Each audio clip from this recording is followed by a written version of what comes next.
Attach বাথরুমে কিভাবে ওযু করতে হয়? যেহেতু ওযুর শুরুতে বিসমিল্লাহ বলতে হয়, আর বাথরুমের মধ্যে তো আল্লাহর নাম নেওয়া যায় না, বিসমিল্লাহ বলা যায় না, তাহলে আমরা কিভাবে অ্যাটাচ বাথরুমে ওযু করব? এই বিষয়টা কিন্তু খুবই গুরুত্বপূর্ণ। আল্লাহ রাসূল সাল্লাল্লাহু আলাইহি ওয়াসাল্লামের হাদিস থেকে আমরা এই বিষয়টাকে আজকে পরিষ্কার হব ইনশাআল্লাহ। আমি কয়েকটা পদ্ধতি আপনাদেরকে শেখাবো, এর মধ্যে যে পদ্ধতিটা আপনাদের ভালো হয় আপনারা সেইভাবে ওযু করবেন, ইনশাআল্লাহ আপনার ওযু হয়ে যাবে। কারণ আল্লাহ রাসূল বলছেন, ইবনে মাজাহ শরীফের হাদিসের মধ্যে আসছে, যেই ব্যক্তি ওযুর শুরুতে বিসমিল্লাহ বলে না তার ওযুই হয় না। মুহাদ্দিসরা হাদিসটাকে গবেষণা করে বলেন যে আল্লাহ রাসূল ওযু হয় না বলতে বুঝিয়েছেন ওযুটা পরিপূর্ণ হয় না। এখন ওযু হয় না অথবা পরিপূর্ণ হয় না, দুটা কথা একই। আমার যদি ওযু না হয় তাহলে আল্লাহ পাকের দরবারে আমরা যে নামাজ আদায় করছি প্রত্যেকটা দিন, আমাদের নামাজও হবে না।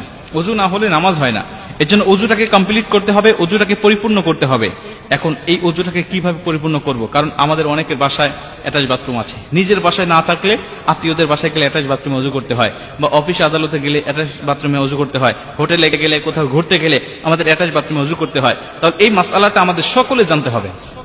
আমি আপনাদেরকে কয়েকটা পদ্ধতি শিখাই, এর মধ্যে যেটা ভালো লাগে আপনি সেটা করবেন। প্রথমত, যদি আপনার এই অ্যাটাচ বাথরুমে ওযু করার বিকল্প কোনো পদ্ধতি থাকে, বাহিরে কোনো ওযু করার জায়গা যদি থাকে, টিউবওয়েল হোক আর বাহিরে কোনো টেপ হোক, যদি এরকম বিকল্প কোনো পদ্ধতি আপনার আশেপাশে থাকে, তাহলে আপনি সবচাইতে উত্তম হবে বাহিরে ওযু করা।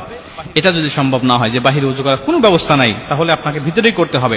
এখন ভিতরে করার আগে আরেকটা পদ্ধতি আছে, সেটা হলো, যদি দেখবেন যে সাধারণত ওযুখানার পাশে বা টয়লেটের পাশে সাধারণত বাড়িতে এখন বেসিং থাকে, এই বেসিং এ আপনি বিসমিল্লাহ সহ ওযুটাকে শুরু করবেন। কারণ বেসিং এ তো আর পা ধোয়া যায় না, আপনি বিসমিল্লাহ বলে ওযুটাকে শুরু করলেন, হাত মুখ ধুলেন, আপনি মাথা মাসে করা পর্যন্ত সবকিছু করলেন, পা ধোয়া সিস্টেম নাই। যদিও এখন দেখলাম কয়েকদিন আগে একটা ভিডিওতে যে পা ধোয়া সহ ওযু করার জন্য আলাদা বেসিং বের হয়েছে, এটা বাংলাদেশে অ্যাভেলেবল কিনা আমি জানি না। তো আমাদের সাধারণত নর্মাল যে বেসিং গুলো থাকে, এটাতে আপনি ওযু শুরু করলেন, শুরু করার পরে শুধু পা ধোয়াটা বাকি রেখে আপনি টয়লেটে গিয়ে পাটা ধরলেন, এটাও অনেক উত্তম হবে, এটা আপনার জন্য অনেক ভালো হবে। যদি এটাও সম্ভব না হয়, তাহলে আপনি 3 নম্বরে আপনি একটি কাজ করবেন, আপনার বাথরুমের যে টেপ আর যে কমোড, এটা হাই কমোড হোক আর লো কমোড হোক, এর মাঝামাঝি একটা কাপড় দিয়ে পর্দা দিয়ে দিবেন।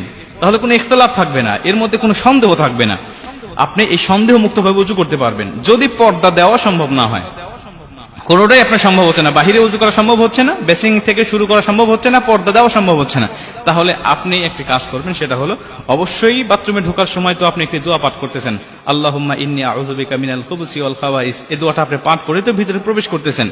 এই দোয়াটা পাঠ করার সময় অবশ্যই আল্লাহর নাম নিয়ে আপনি ঢুকেছেন। ঢোকার পরে আপনি ওযু করার সময় অবশ্যই দিলে দিলে, যেভাবে আমরা টয়লেটের মধ্যে ইস্তেগফার পাঠ করি, এটা তো পড়তে হয়, আপনারা সকলেই জানেন যে দিলে দিলে ইস্তেগফার পড়তে হয় বিভিন্ন খারাপ জিন, বিভিন্ন খবিস খান্নাসের হাত থেকে বাঁচার জন্য। ওইভাবে দিলে দিলে আপনি ওযু শুরুতে আপনি বিসমিল্লাহ পাঠ করবেন, মুখে উচ্চারণ করে নয়, দিলে দিলে। এরপরে ওযু থেকে বের হয়ে এসে, টয়লেট থেকে বের হয়ে এসে আপনি বের হওয়ার সময় দোয়া পাঠ করলেন, এবং বের হয়ে এসে ওযুর শেষে যে কালেমা শাহাদাতটা পাঠ করতে হয়, এই কালেমা শাহাদাতটা পাঠ করবেন। ইনশাআল্লাহ আশা করা যায় যে আপনার ওযুটা হয়ে যাবে। কারণ আমাদের এখন বর্তমান টয়লেটগুলোতে এত নোংরা থাকে না, পরিষ্কার থাকে। অতএব আপনি এইভাবে ওযু করলে ওযুটা হয়ে যাবে ইনশাআল্লাহ। তবে মনে রাখবেন, সবচেয়ে উত্তম হবে বিকল্প কোনো ব্যবস্থা করা। যদি না থাকে, তাহলে পরবর্তীতে আপনার ধাপে ধাপে যেটা আপনার জন্য সহজ হয়, এই সহজ পদ্ধতিগুলো অবলম্বন করে অবশ্যই ইবাদতগুলো করবেন। আল্লাহ পাক অবশ্যই আমাদেরকে ক্ষমা করবেন এবং আমাদের ইবাদতগুলো কবুল করবেন।